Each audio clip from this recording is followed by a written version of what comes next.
Hello, everyone, and welcome to the House of Peregrine podcast. Today, I'm excited to welcome on Jordan from JeDutchy. Jordan Guerrero, known online as JeDutchy, is a certified Dutch language teacher and entrepreneur based in the Netherlands.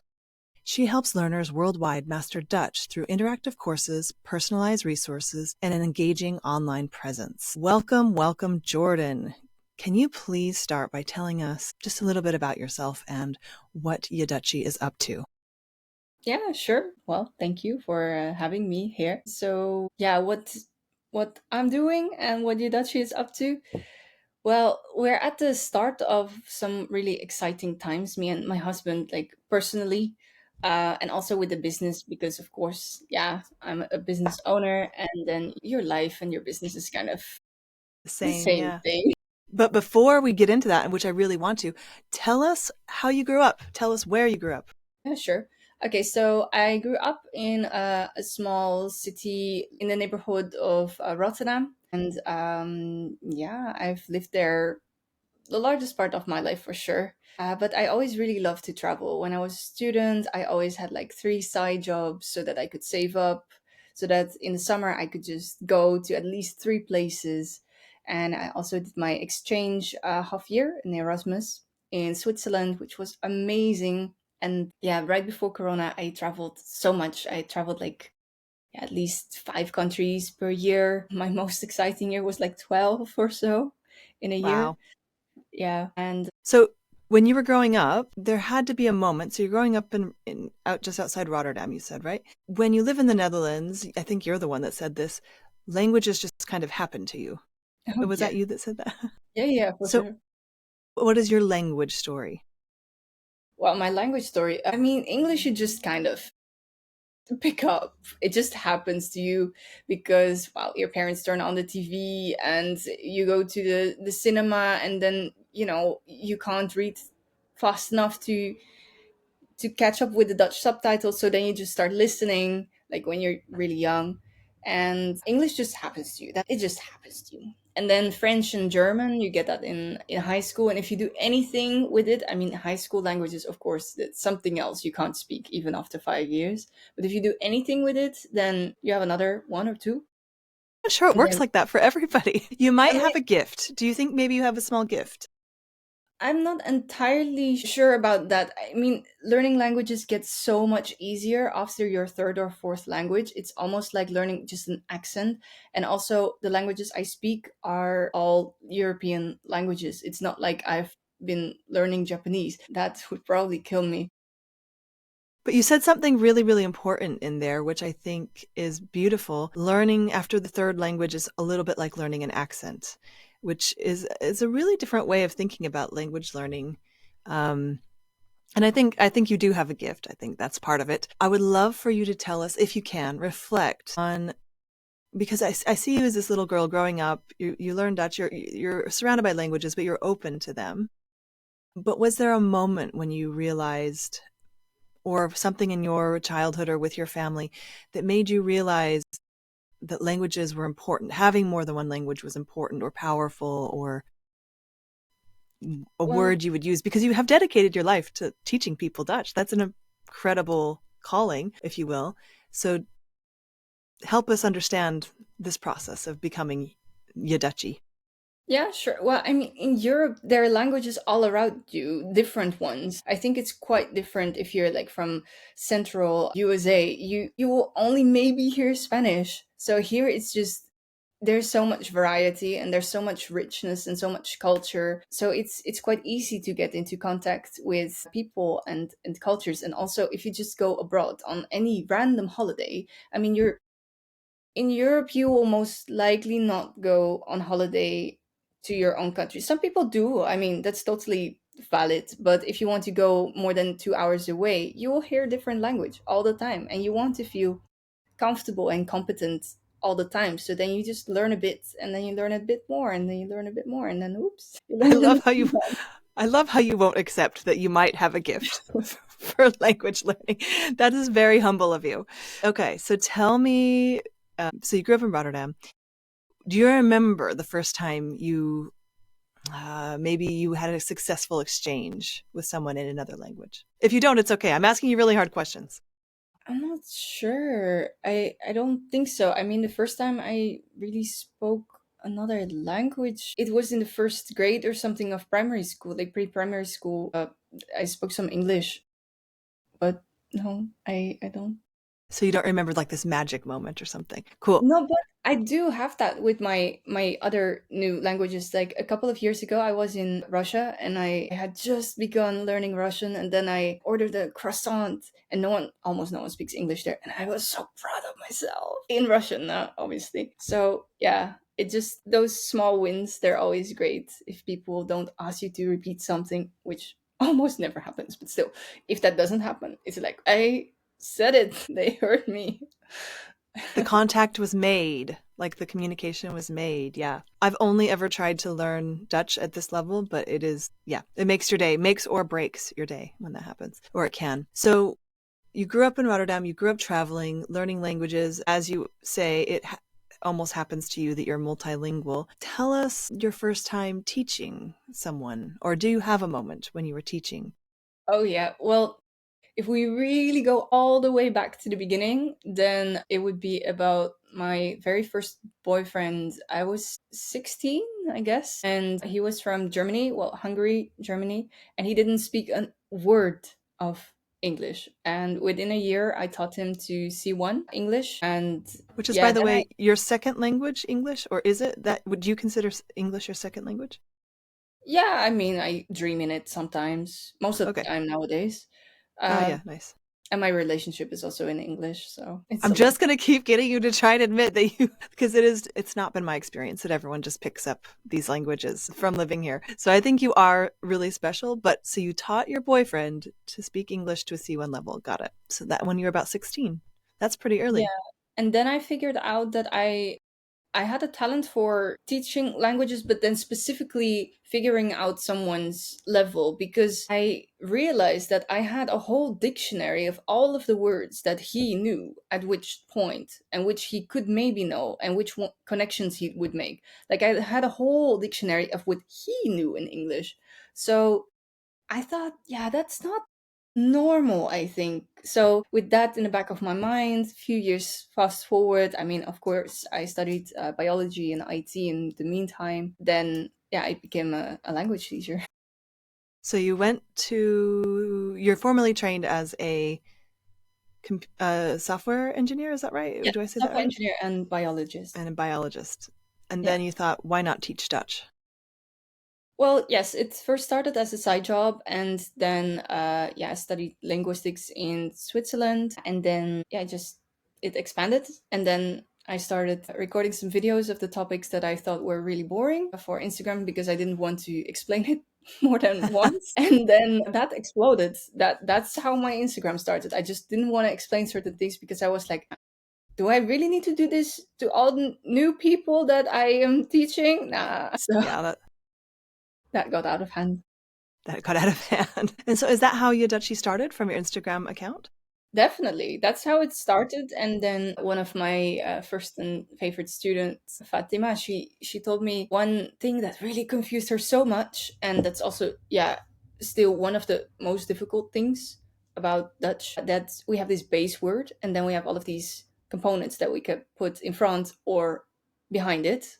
And then they have completely different meanings. So I made some nice overviews of that, which no one really had done before. So that was really something that a lot of people valued a lot. And I still have that series going because it just, there's enough material to keep it going for 4 years. Wow.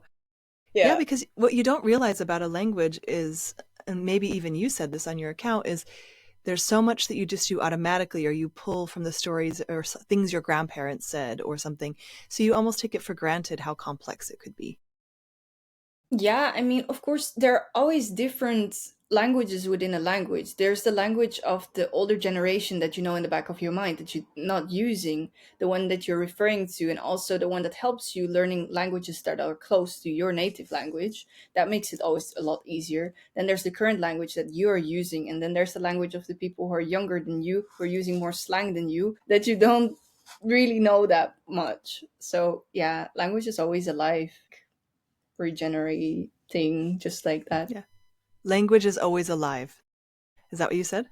I Yeah. love that. And languages are always changing, but they also, when you have a language, I feel like this is true. I have 3 kids who speak Dutch since they were little. And I always ask them, when I say, when you're speaking English, you need to have this awareness. But when you're speaking Dutch, I can't tell you. So a good example is like using swear words that are more offensive maybe to English speakers than Dutch speakers. So I've had to teach them, like, you almost have to embody something different in Dutch than you do in English in some ways. Not crazy, not anything over the top, but just an awareness that you are speaking a different language, but also bringing to Culture. life different things. Yeah. Yeah, you're speaking in a different culture. Yeah, and Yeah. also swear words. In Dutch we have so many long words, like from English, so many, and we also borrow the swear words. But in Dutch, they're so much softer. They feel a lot softer. Yeah, So they yeah, I feel. totally. That's right. They feel. And that's what we had to talk about with grandparents and stuff when they go back. It's like, yeah, I know no one feels offended by these words, but they feel. And that is really what it comes down to. They feel softer or harder depending on the language you're speaking. And so that's really something beautiful, I think. And is that an awareness I think you bring to your language learning? Yeah, of course. We always incorporate a lot of culture in a in the lessons. I can give you a nice example. So, for instance, the word zelfbeheersing, it means self-control. Yeah. Yeah. So Okay. self, obviously. Then beheersing is control in a way. So it has the word beheersen, which is to control in it, and it also has the word heer in it, which you might know, which is lord or sir. Because back in the day, the lords, they ruled all the land. So they were the rulers. So you're self-ruling. That Hmm. is self-control. So Self-control. in the word self-control there's the word lord, because you're reigning yourself, and I think that's so cool. And there's so many words like that, so many words that really have some history in there, and I love to make people excited about that. Yeah. And it helps it stick. It helps the words stick into your Yeah, mind, for those sure. those visual stories. And also you're teaching them a little bit of history at the same time, which helps you have a connection to the country you're in as well, which is nice. So when you started JeDutchy with your Instagram account, I love that so much. What was the next step? What was the next thing you were asking yourself when you were building this? When you were trying to teach people, because you couldn't keep the catalog in your head for each of your students after a while.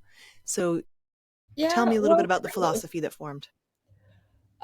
yeah, I just really wanted people to be able to express themselves well. I'm not super focused on the grammar, but it's really about speaking, about being able to, yeah, do something yourself. It's all about storytelling. My story is about Dutch and how you can connect them to your own language, because I also try to put those in, because, I speak quite some. And yeah, just also the stories you are able to actually convey. That's the most important. So I started with just teaching a tiniest bit of grammar, but mainly speaking. And that has now developed into, of course, more like solid More grammar. technical. And yeah. But I think that's really something really special you've said, because if you can speak, that's one thing. If you can express yourself, that's quite another. Hmm. If you Yeah. can convey information, that's one thing. But if you can, again, express yourself is totally different. And so I think there's a different spirit to that, especially when you're living in a new country. To be able to express yourself is actually more connecting than to be able to just convey information. Yeah, of course.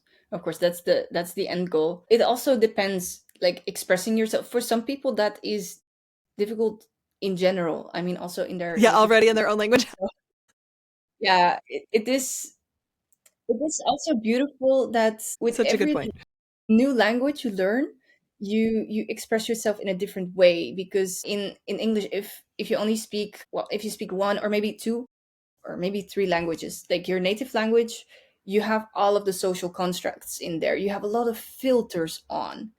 And a language that you speak little bit, like, not as well, you have a lot less filter, and you go more from the logical way instead of from the emotional way and the cultural constructs that you know. In that way, you can also have different personalities a little bit, and you also always connect periods of time, like when you started learning a language to a specific language, and that's also how you connect with that language, how you feel about it, if it's fun or not, that kind of stuff.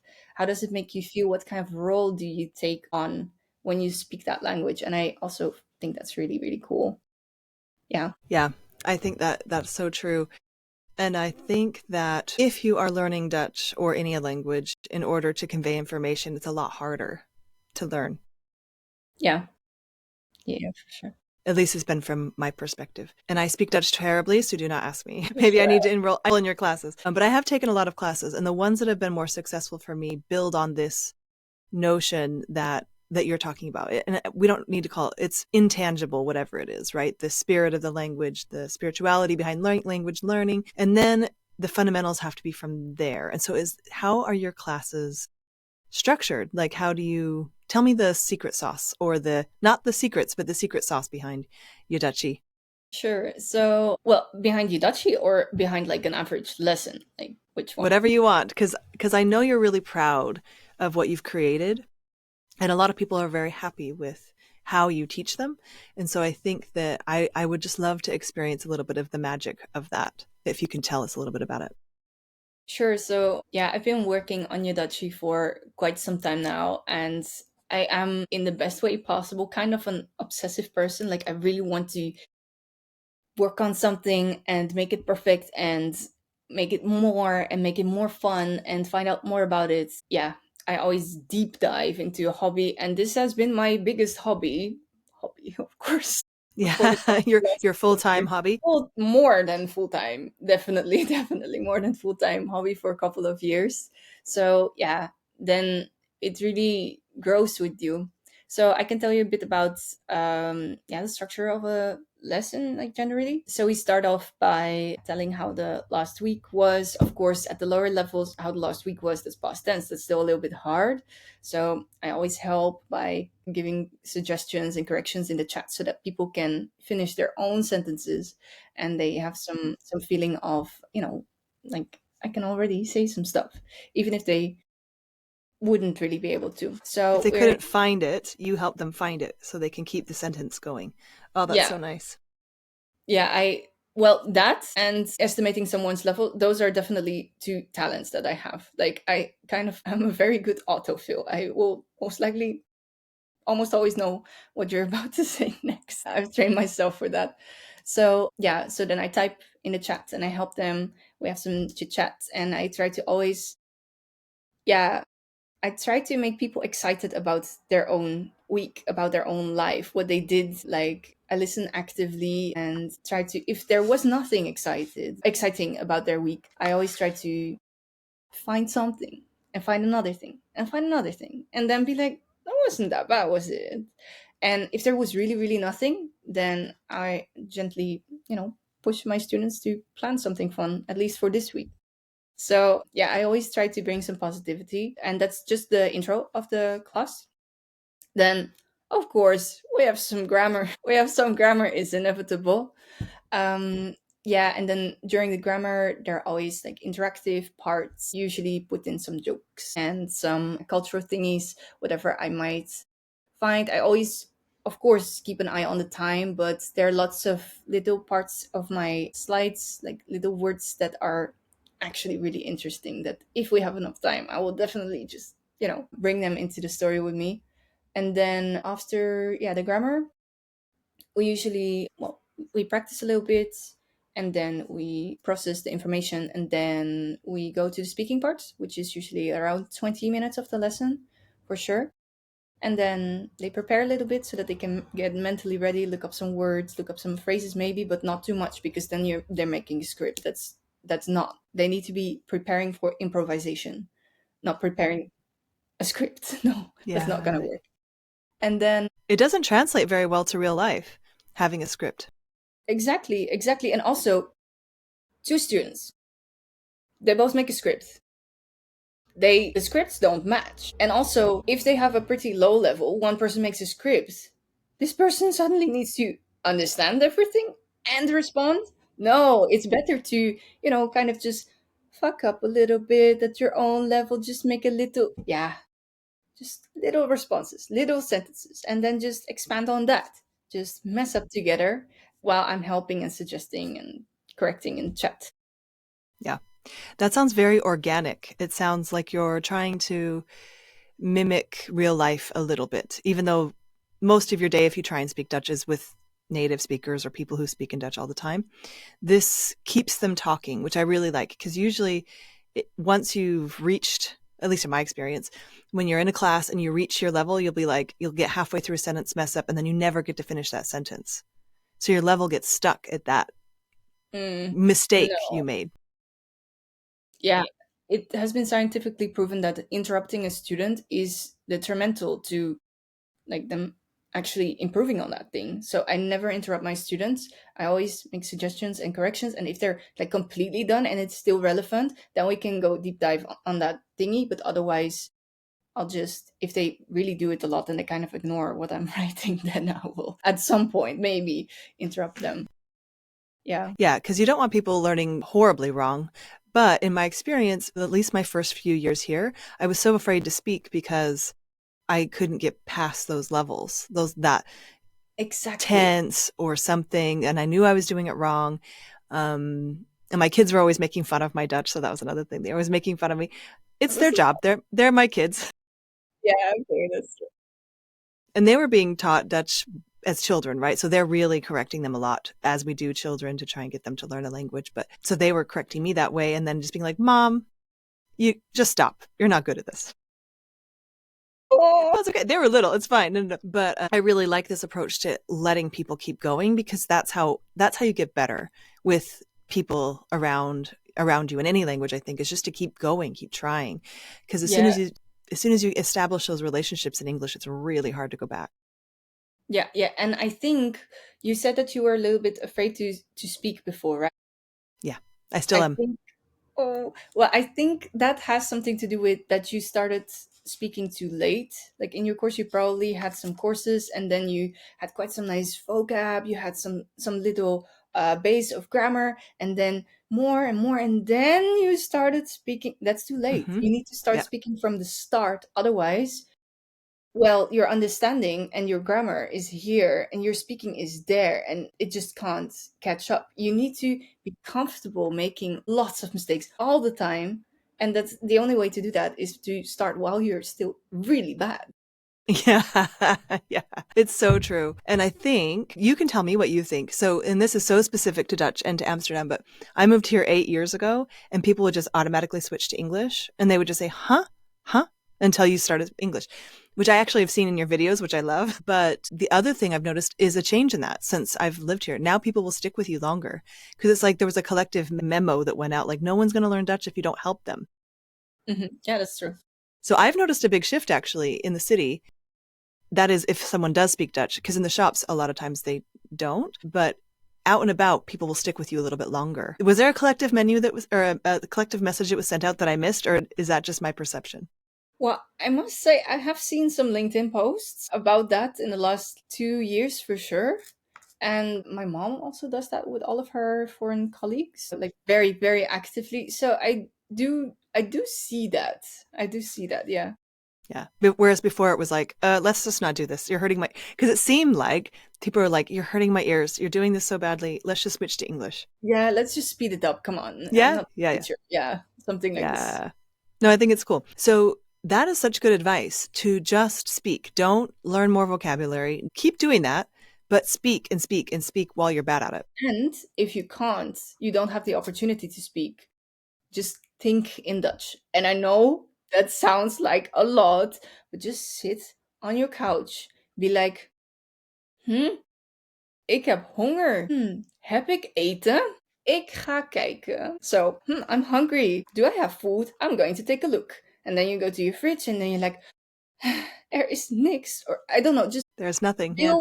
build upon just some little thingies. Have an inner monologue, because you can also not mess up your pronunciation when it's in your head. That is Yeah, so true. you can't feel embarrassed. You can just be slow, and that's fine. You can be patient with yourself. Yeah. And now my kids will speak Dutchlish with me. So I'll say the words that I know in Dutch and then fill them in with English. They can now handle that because they're older and it doesn't hurt their ears anymore. No. But if it does, they keep it to themselves. But I do think that, how do you also, I've noticed this in classes. Sorry, this has now turned into a quiz, but what I No, noticed was I had a lot of vocabulary around kid stuff because I had tiny kids when I moved here. They were very young. So I had a lot of vocabulary around grocery stores, around kids, around school. But most other people had a lot of vocabulary around like business stuff or work or clubs, nightlife. And so how do you handle that difference in vocabulary if there is one? I mean, it just complements each other because if some people can speak about some things, I know the levels very, very well. So whenever someone is talking about some subject, I write the words that the others will most likely not know so that they Mm. can all understand everything. So it really complements other people. And in my courses, people also get paired up based on vibe, motivation, interests, other things, and then yeah, they can learn together. They have 2 study sessions per week together to also, revise the grammar so that they have an accountability buddy so that they won't do all the homework the night before because that does not work. Okay, I love this. Okay, so it sounds like what I really love is it's multidimensional. So it's online, so you can see words typing, you can speak, and then you can have an awareness of people around you. So as opposed to being in a class where there's more in and out of your ears and some speaking if you go around the class. So how has that progressed? So now you have more teachers. You have a lot more teachers. You've trained a lot more teachers. Yeah, I have 2 teachers who also teach groups together with me. And then I have a couple more teachers just for speaking hour because on right now only on Wednesdays, but we might expand. We have speaking hour so people get specific topics and then they can prepare a little bit and then they can have some dialogues and they get suggestions and corrections in the chat just to keep on speaking, just to really, really progress in that skill. Yeah. Um, And it sounds like this is a format of like online, twice a week you're meeting with your accountability buddy, speaking, working on thing. You have homework, and this is about 8 weeks, I think you said that you're together with like a yeah. little cohort. And so that is a really effective 8 weeks if you want to, say, take an exam or something. Obviously, your ultimate goal should be able to speak with your neighbors, but is that also a goal people can have is to maybe take one of the exams or a few of the exams for Definitely. residency? Yeah.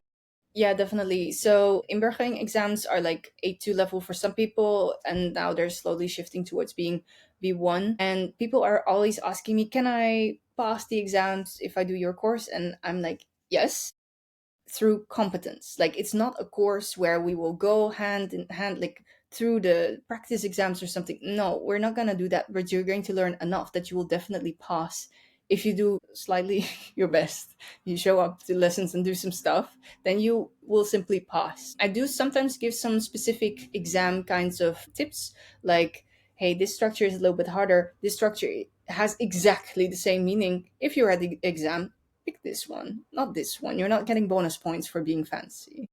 They just want proficiency. Oh, good. Okay. So, in starting JeDutchy, I want to hear a little bit more about your personal story. So, you, in true Peregrine style, have traveled quite a bit, but also tell me about your time in Sweden and how you've kind of structured your life as you've been building this really beautiful company.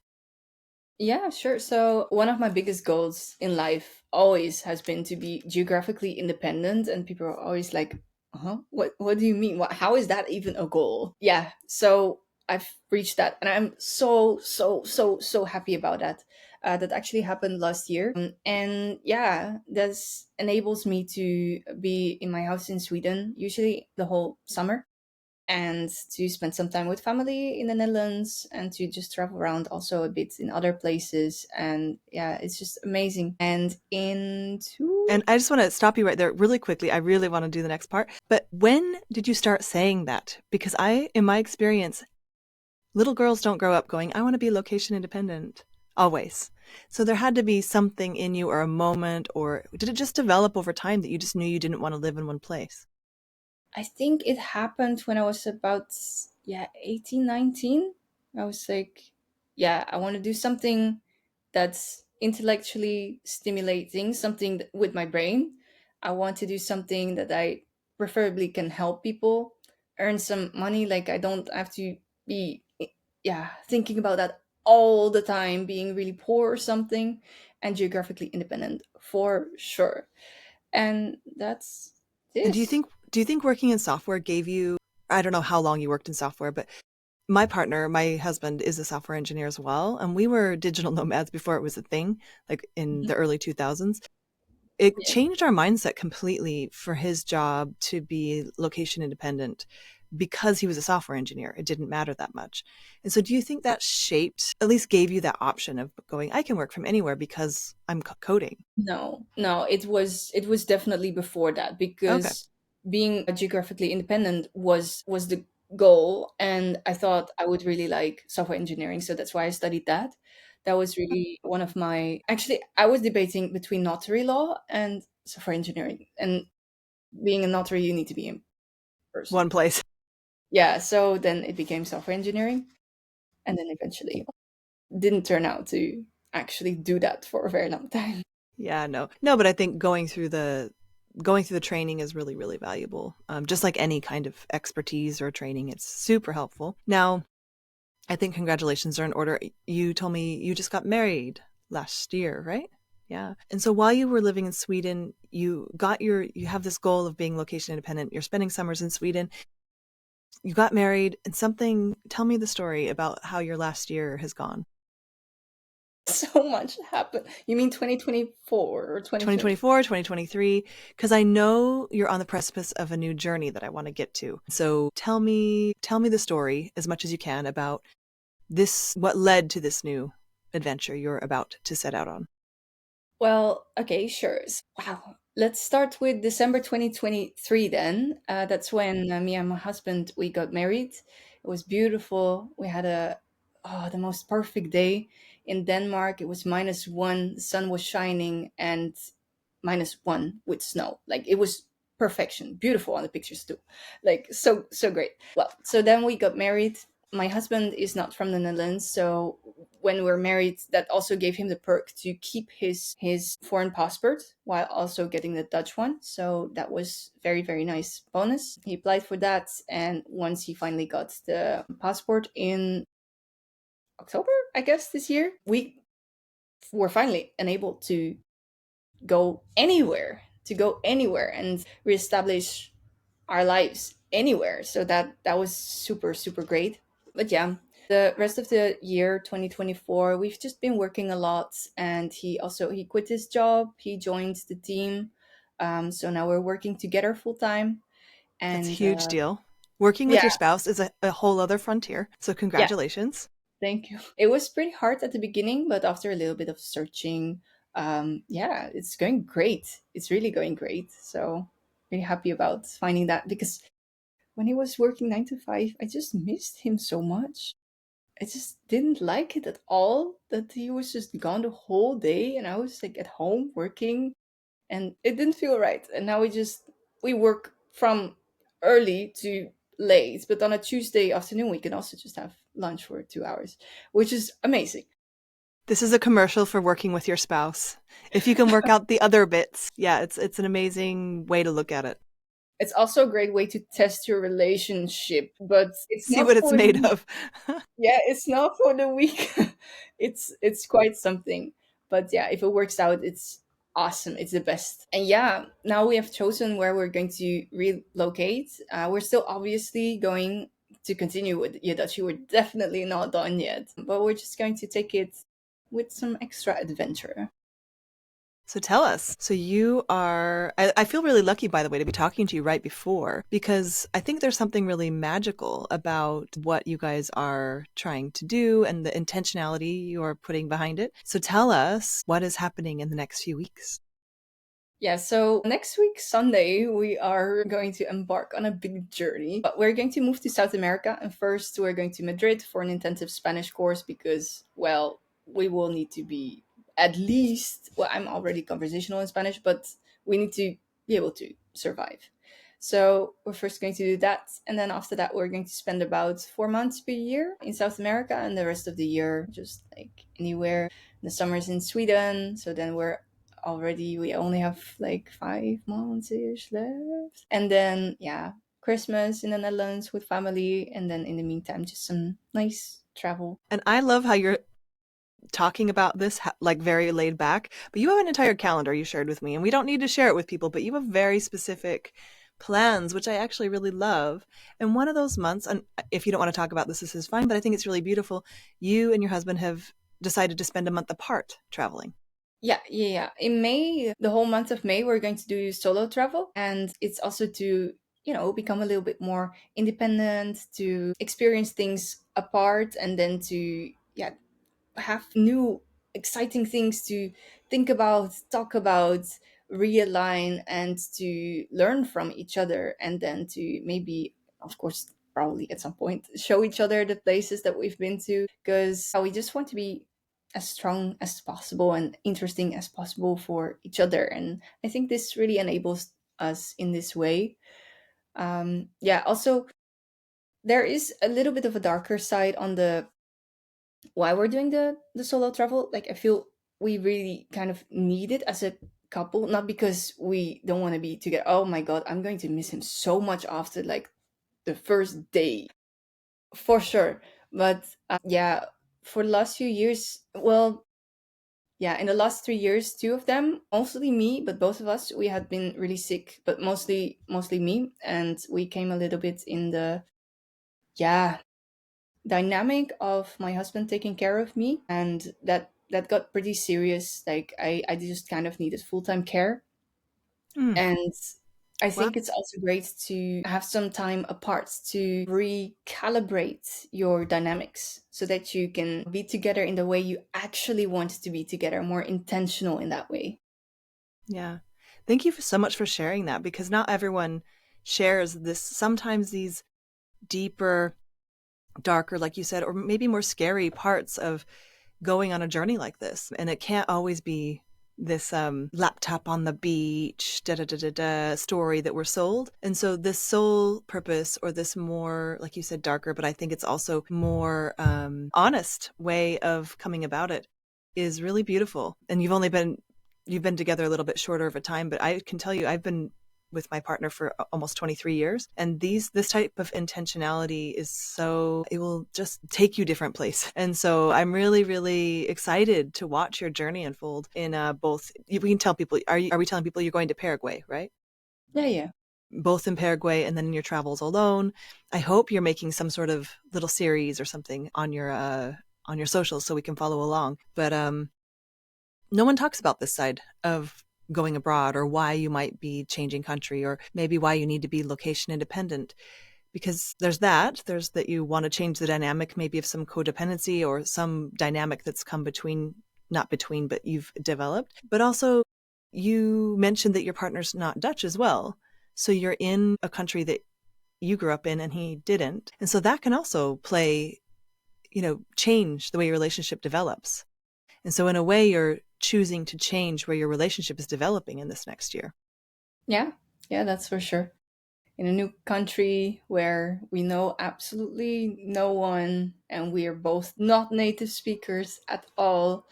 Yeah, it's quite a big step. It's out of both of our comfort zones, so it's exciting where it's gonna take us.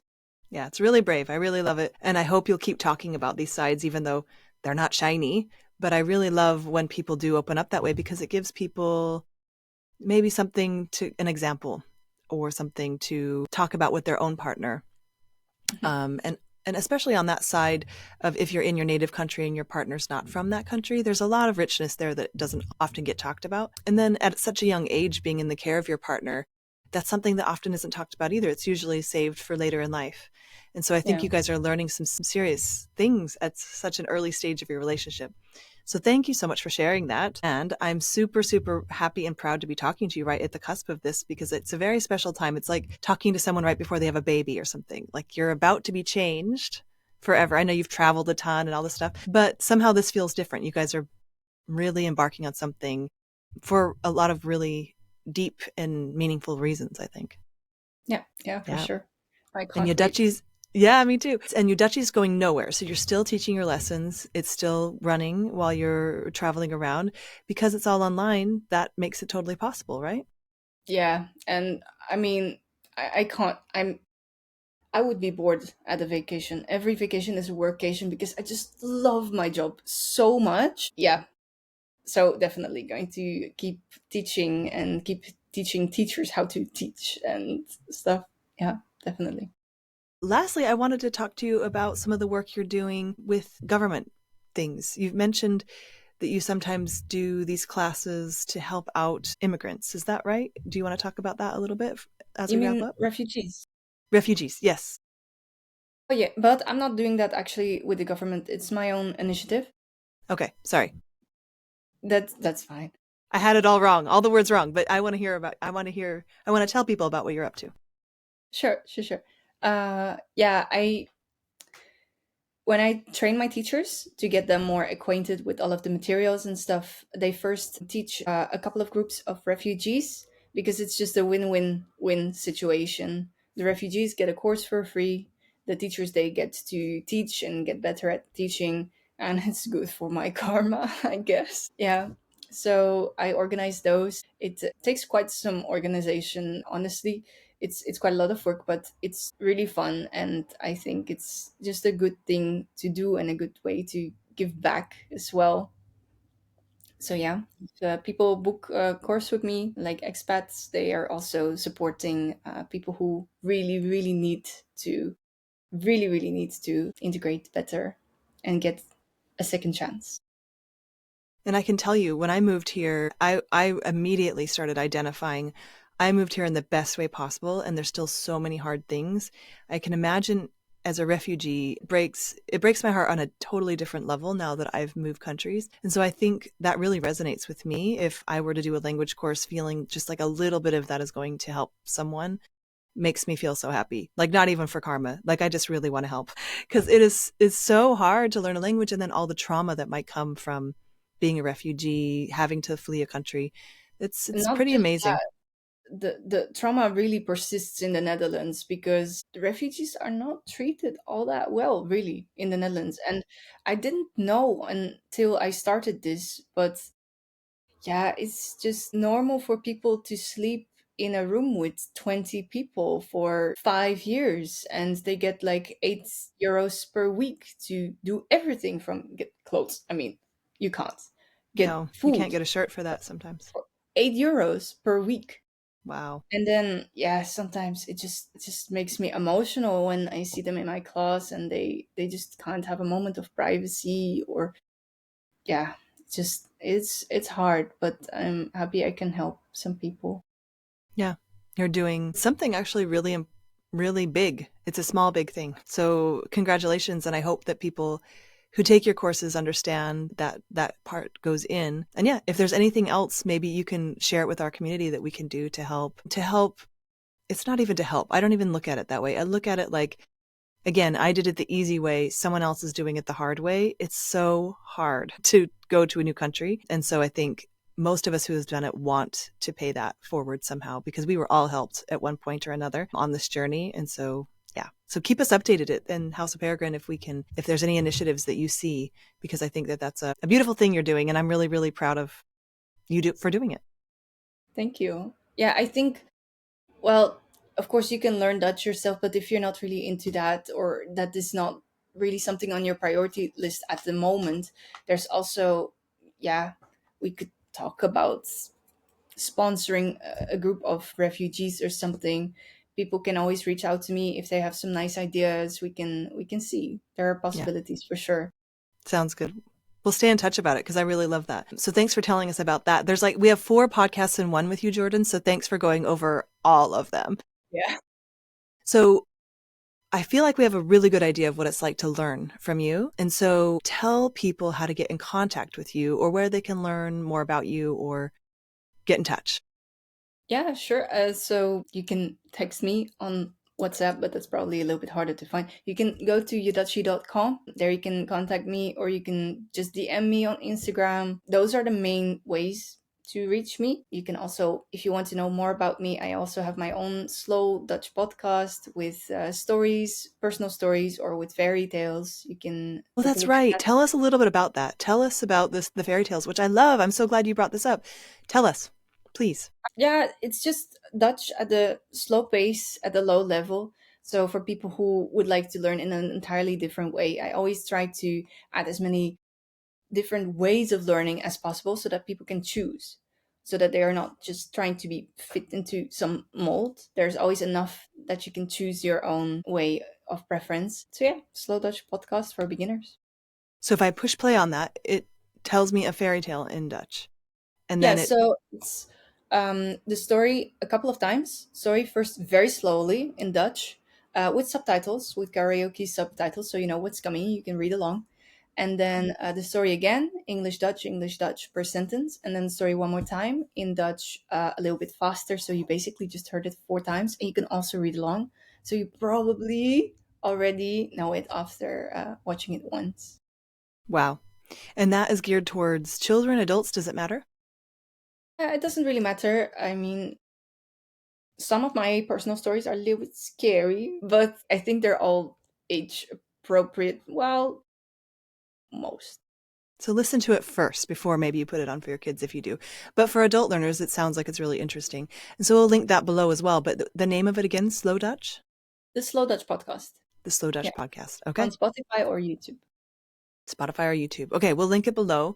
You've given us so much today. Thank you so much for sharing all of this. And I really look forward to following along on your journey as you spend this next year plus traveling around the world. And yeah, thank you so much to everyone for joining us. Jordan, I look forward to speaking to you again soon in the future. Thank you for having me. It was really fun, really nice to think about certain things in a different way. So thank you so much. All right. And sending you off with all the love in the world on your new adventure next week. I can't believe it. Yeah, next week. I can't All believe it right. either. We will talk to you soon.